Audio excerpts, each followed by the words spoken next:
साथियों नमस्कार। मैं अनिल शुक्ला, वारसी पूर्व सांसद। मेरे YouTube चैनल जन यात्रा टीवी में आपका स्वागत है। जहां तक बात है महाराष्ट्र के राजनीतिक घटनाक्रम की, तो उससे बीजेपी को बड़े पैमाने पे फायदा होने वाला है।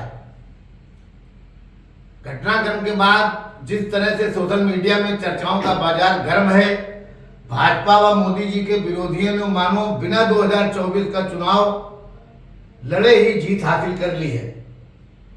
विरोधी लोग हकीकत जानने के बाद भी उसे स्वीकार नहीं कर पाते हैं। अगर शरद पवार ने पुत्री मोह छोड़कर कर्म के आधार पर फैसला लिया होता तो शायद अजीत पवार को यह फैसला नहीं लेना पड़ता। लेकिन जिस अजीत पवार ने शरद पवार को भगवान की तरह पूजा और उनके एक इशारे पर अपना सर्वस्व निछावर कर उन्हें देश के शीर्ष नेताओं की कतार में खड़ा कर दिया, लेकिन शरद पवार ने अजीत पवार के जीवन भर के त्याग को पुत्री मोह में पैरों के नीचे कुचल दिया। अजीत पवार 2019 में भाजपा के साथ सरकार में शामिल हुए थे, परंतु शरद पवार ने के कहने पर तत्काल हट गए, जिससे कि शरद पवार का कद ऊंचा बना रहे। लेकिन क्या अजीत पवार का त्याग विरोधियों को नजर नहीं आ रहा है? कई बार ऐसे मौके आए जब अजीत पवार महाराष्ट्र के मुख्यमंत्री बन सकते थे, परंतु शरद पवार का दिल अजीत पवार को मुख्यमंत्री बनते देखना नहीं चाहता था। अब जब अजीत पवार 63 वर्ष के हो गए और शरद पवार के दिल की बात जान गए, तो खुद को स्थापित करने और अपने सहयोगियों को बेहतर राजनीतिक माहौल में काम करने का अवसर उपलब्ध कराने तथा देश की विकास यात्रा में सहायक बनने के लिए बीजेपी की सरकार में शामिल होने का निर्णय ले लिया, तो उसमें गुनाह क्या है? जो काम शरद पवार को अजीत पवार को स्थापित करने के लिए करना चाहिए था, वह काम माननीय मोदी जी ने किया। और एक व्यक्ति जिसके मन में महाराष्ट्र को बेहतर बनाने की ललक है, उसे सरकार में शामिल करके काम करने का मौका दिया। इसके लिए संपूर्ण महाराष्ट्र के लोगों को मोदी जी को धन्यवाद देना चाहिए।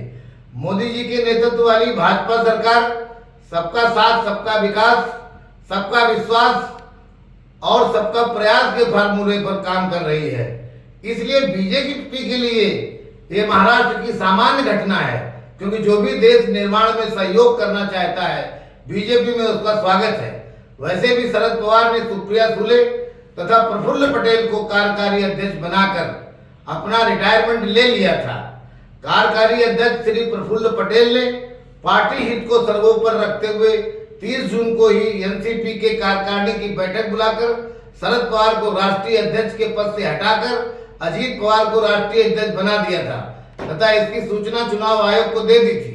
मेरा मानना है कि शरद पवार को 30 जून की कार्यकारिणी की बैठक में लिए गए निर्णय को स्वीकार कर लेना चाहिए और एक पिता की तरह अजीत पवार को महाराष्ट्र की राजनीति में बढ़ने का मौका देना चाहिए और सुप्रिया सुले को देश की राजनीति में मजबूती से स्थापित होने का निर्देश देना चाहिए। इससे उनकी मराठा छत्र की छवि कायम रहेगी। आज पूरा विश्व विकास की दौड़ में पूरी ताकत के साथ भाग रहा है। नई नई टेक्नोलॉजी दुनिया को अचंभित कर देने वाले परिवर्तनों से परिचय करा रही है। उस स्थिति में उम्रदराज और बीमार शरद पवार के हाथों में पार्टी को छोड़ देना शायद पार्टी और पार्टी के असंख्य लोगों के साथ, इसके साथ साथ महाराष्ट्र प्रदेश के साथ भी अन्याय होगा। वास्तविकता तो यह है कि एक समय महाराष्ट्र की राजनीति में अच्छा प्रभाव रखने वाले शरद पवार का राजनीतिक समय चक्र पूर्ण हो गया है और आज वह अपनी ही छाया मात्र बनकर रह गए हैं। यही वजह है कि अजीत पवार के साथ 52-53 में 32 विधायक शामिल हुए तथा शरद पवार के साथ कुल 16 विधायक शामिल हुए। भविष्य में अजीत पवार के साथ विधायकों की संख्या बढ़ना तय है। महाराष्ट्र के राजनीतिक घटनाक्रम से भाजपा को जहां मजबूती मिली है, वहीं विपक्षी एकता को तगड़ा झटका लगा है। वैसे भी विपक्षी पार्टियों की पटना में हुई बैठक के बाद विपक्षी एकता अनेकता में बदल रही है। साथ में चलने की कम, परस्पर विरोध की बातें ज्यादा हो रही हैं। वर्तमान राजनीतिक परिस्थितियों में महाराष्ट्र में भाजपा गठबंधन 48 में 45 सीटें जीतेगी और विरोधी विरोध करते ही रह जाएंगे। 2024 में माननीय मोदी जी 300 से ज्यादा सीटें जीतकर तीसरी बार प्रधानमंत्री बनने जा रहे हैं, इसमें कहीं कोई शक शुबा नहीं है। बहुत बहुत धन्यवाद, बहुत बहुत धन्यवाद।